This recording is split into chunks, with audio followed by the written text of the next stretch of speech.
Hello बच्चों, क्या हाल चाल। उम्मीद है कि सब ठीक ठाक होंगे और अपनी पढ़ाई कर रहे होंगे। तो आज मेरे पास आप लोगों के लिए गुड न्यूज़ है। वो गुड न्यूज़ ये है कि आज से हम जो है क्लास फर्स्ट ईयर का सिंध टेक्स्ट का जो हमारे पास बोर्ड है उसका हम लेक्चर अपलोड करने जा रहे हैं। आज का हमारे पास फर्स्ट लेक्चर है। आज से हम जो है फर्स्ट ईयर के भी लेक्चर जो है अपने चैनल पे अपलोड करेंगे ताकि आप लोगों को भी फ़ायदा हो सके। और जो भी हम फर्स्ट ईयर से रिलेटेड जो लेक्चर अभी अपलोड करेंगे वो ये होंगे कि जो हमारे पास एमडी किट जो होता है वो तो हम क्या करेंगे, एक सिलेक्टेड चैप्टर्स लेंगे। और सबसे पहले हम जो एमडी किट में जिस चैप्टरों का जो ज़्यादा स्कोप है तो सबसे पहले हम वो चैप्टर जो है वो अपलोड करेंगे ताकि आप लोगों को भी फ़ायदा हो। अभी हम जो चैप्टर अपलोड कर रहे हैं ये क्या है, एमडी किट से क्या है रिलेटेड है। तो सबसे पहले हमारा जो चैप्टर है चैप्टर नंबर 4 है जिसका नाम है सर्कुलर या रोटेशनल मोशन। ठीक है, ये हमारे पास एक इम्पोर्टेंट चैप्टर है और एमडी किट में हर साल इसमें 1, 2, 3 क्वेश्चन आते हैं। तो सबसे पहले हम देखेंगे हमारा जो चैप्टर नंबर 4 है सर्कुलर और रोटेशनल मोशन के बारे में जो है ये हम सबसे पहले जो है ये चैप्टर स्टार्ट करेंगे और इसके बाद हम जो है रेगुलर बेसिस पे अपने लेक्चर अपलोड करेंगे। तो ये मेरे पास क्या है, ये मेरे पास क्या है सिंध टेक्स्ट का फर्स्ट ईयर का बुक है और इसमें मेरे पास जो चैप्टर है ये आई थिंक चैप्टर नंबर 4 है। यहाँ पर मैंने हाईलाइट किया है चैप्टर नंबर 4 है। वो कौन सा है, रोटेशनल और सर्कुलर मोशन। तो इस चैप्टर से हम स्टार्ट करेंगे और जो भी हमारे पास एमडी किट से जो रिलेटेड इंपॉर्टेंट चैप्टर है जिसका एमडी किट में जो वेटेज ज़्यादा होता है वो चैप्टर हम रेगुलर बेसिस पे अपलोड करेंगे हमारे लेक्चर। और लास्ट में मैं ये कहना चाहूँगा कि स्पेशली ये जो यूट्यूब चैनल है ये उन बच्चों के लिए है जिनको फिज़िक्स समझने में डिफ़िकल्टीज होती है, क्योंकि जो होशियार बच्चे होते हैं वो तो कहीं से भी आसानी से समझ लेते हैं, लेकिन जो वीक बच्चे होते हैं जिसको फिज़िक्स समझने में डिफ़िकल्टीज होती है तो मैं कोशिश करूँगा कि वो बच्चे जिसको फिज़िक्स समझने में डिफ़िकल्टीज होती है ये मेरे लेक्चर लेने के बाद उनका कॉन्सेप्ट अच्छी तरह से क्लियर हो जाएगा, ये मैं उम्मीद करता हूँ। और जो होशियार बच्चे वो तो कहीं से भी समझ लेते हैं। और एक और बात कि हमारे पास यहाँ क्या होता है कि कोई भी अच्छा काम करने जा रहा होता है तो हमारे ऊपर ये फ़र्ज़ होता है कि उनको हम ज़्यादा से ज़्यादा सपोर्ट करें ताकि जो है उनको भी मोटिवेशन मिल सके। तो ठीक हो गया, विदाउट एनी डिले हम आज अपना लेक्चर स्टार्ट करते हैं। और एक और बात कहना चाहूँगा कि जो हमारे पास ये जो चैनल है ये पाकिस्तान के बच्चों के लिए, स्पेशली सिंध के बच्चों के लिए, क्योंकि हमारे जो सिंध है उनमें बहुत सारे जो है बच्चे ऐसे हैं जो ट्यूशन की फ़ीस अफोर्ड नहीं कर सकते। तो इजीली ये आपके पास मोबाइल होगा उन पे ये लेक्चर आप इजीली देख सकते हैं। तो विदाउट एनी डिले आज हम अपना लेक्चर स्टार्ट करने जा रहे हैं। सबसे पहले हमारे पास है एंगुलर डिस्प्लेसमेंट, हमारे बुक में भी यही दिया। सबसे पहले हमारे पास क्या है, एंगुलर डिस्प्लेसमेंट है। क्या है, एंगुलर डिस्प्लेसमेंट। तो सबसे पहले हम देखेंगे कि एंगुलर डिस्प्लेसमेंट हमारे पास क्या होता है और एंगुलर डिस्प्लेसमेंट का यूनिट्स क्या होते हैं, एंगुलर डिस्प्लेसमेंट का फार्मूला क्या होता है। मीन्स एंगुलर डिस्प्लेसमेंट से आपसे किसी भी एंगल में अगर क्वेश्चन आएगा तो ये लेक्चर लेने के बाद मैं उम्मीद करता हूँ कि आप उसका आंसर देने के लिए कैपेबल होंगे। ठीक हो गया। तो सबसे पहले हमारे पास है एंगुलर डिस्प्लेसमेंट। अब एंगुलर डिस्प्लेसमेंट क्या है, अभी हम पढ़ रहे हैं सर्कुलर मोशन। क्या, सर्कुलर मोशन। इससे प्रीवियस मैंने क्लास 9th के लेक्चर अपलोड किए थे जिसमें हमने जो पढ़े थे वो पढ़े थे लीनियर मोशन। उसमें हमने पढ़ा था linear displacement, linear velocity, linear acceleration, वो सारे लीनियर थे। आज से हम जो क्लास फर्स्ट ईयर के पढ़ेंगे वो हमारे पास क्या होगा, वो हमारे पास होगा एंगुलर। अब देखें ये हमारे पास एक क्या है, सर्कल है। ये हमारे पास क्या है, एक सर्कल है। क्या है, सर्किल है, क्योंकि हम एंगुलर डिस्प्लेसमेंट पढ़े, एंगुलर सर्कुलर मोशन, तो हमें एक सर्किल की जरूरत पड़ेगी। ठीक है, तो ये हमारे पास क्या है, एक सर्किल है। ठीक हो गया। अब देखें, सर्किल का कोई ना कोई क्या होगा, सेंटर जरूर होगा। तो ये हमारे पास क्या है, एक सर्किल का क्या है, सेंटर है। और ये पी जो पॉइंट है, ये कोई ऑब्जेक्ट है, कोई बॉडी है जो पॉइंट पी पर है। अभी कहाँ है, पॉइंट पी पर है।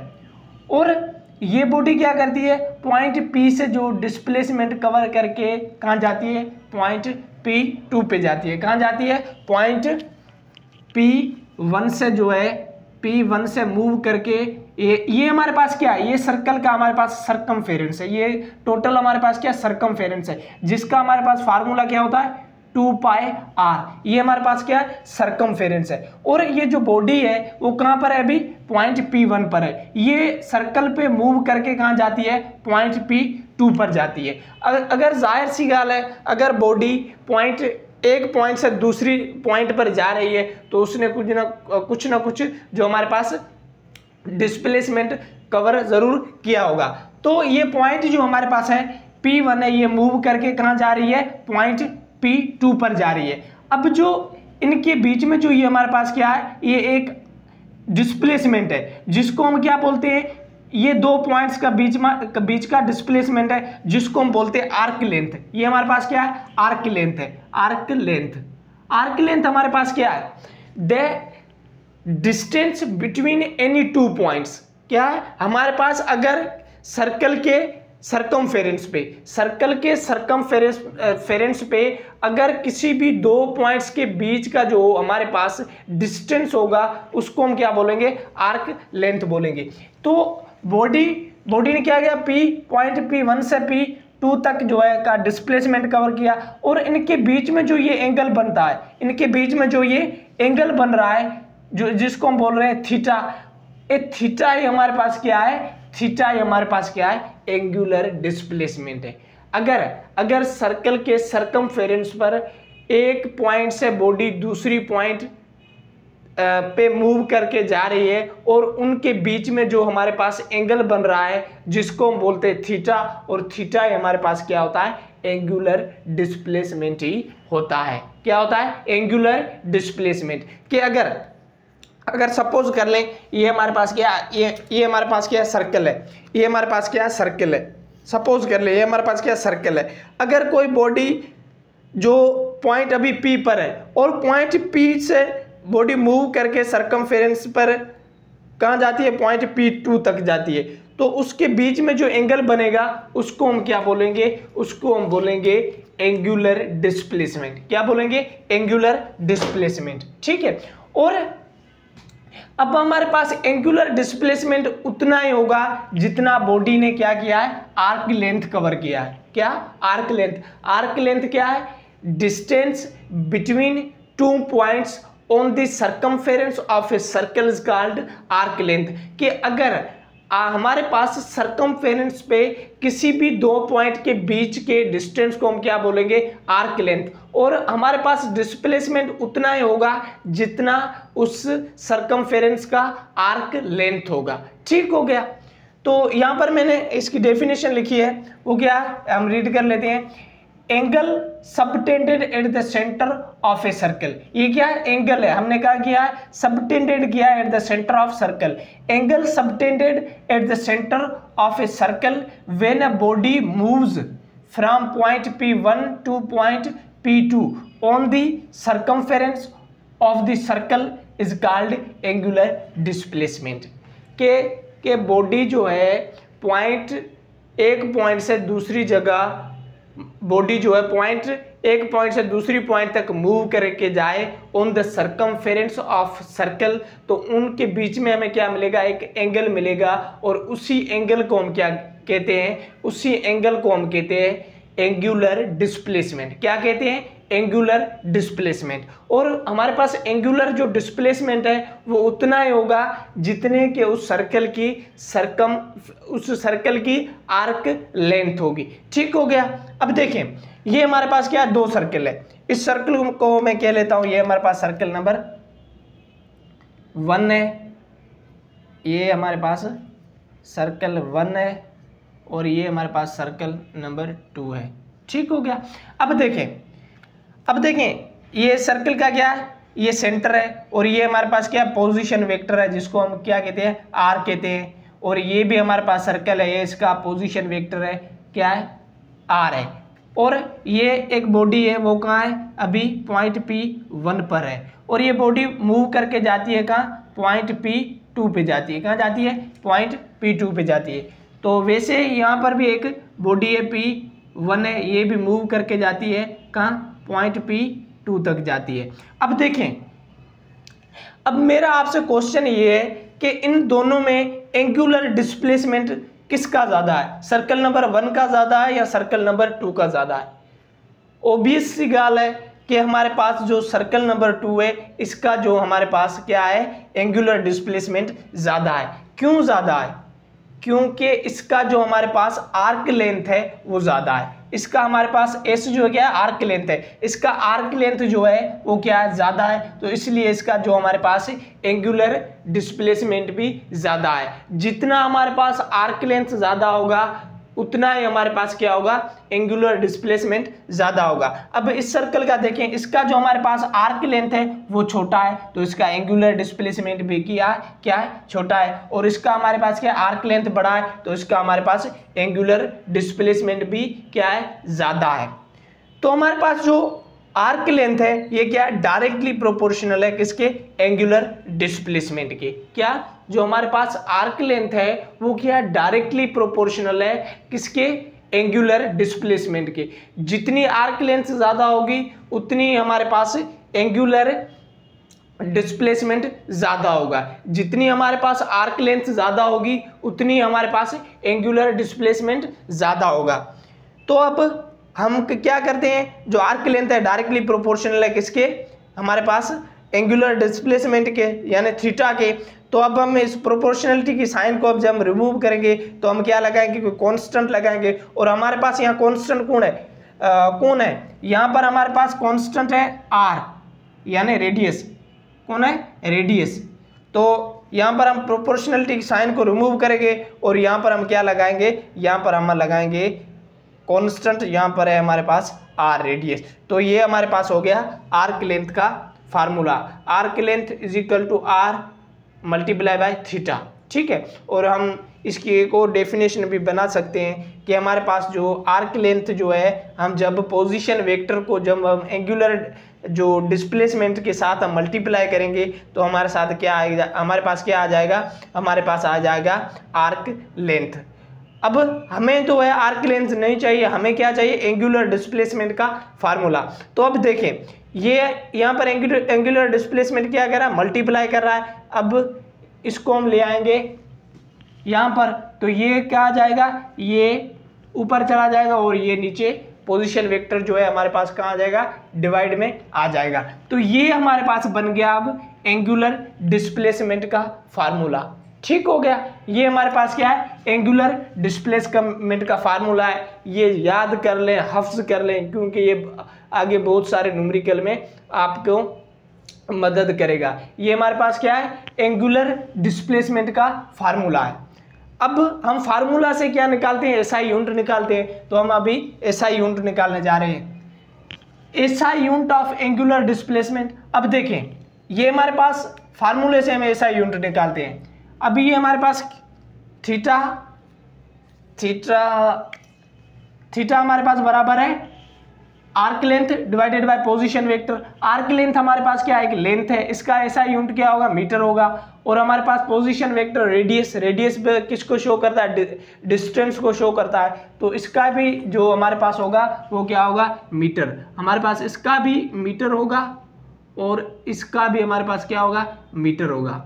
तो अब देखें angular displacement is equal to, यहां पर हमारे पास क्या आ जाएगा, मीटर, और डिवाइड में हमारे पास क्या आ जाएगा, मीटर। तो मीटर से मीटर क्या हो जाएंगे, कैंसिल हो जाएंगे। तो ये जो फार्मूला बता रहा है कि हमारे पास एंगुलर डिस्प्लेसमेंट का कोई यूनिट नहीं होता। क्या, ये हमें फार्मूला बता रहा है कि हमारे पास एंगुलर डिस्प्लेसमेंट का कोई फार्मूला नहीं होता।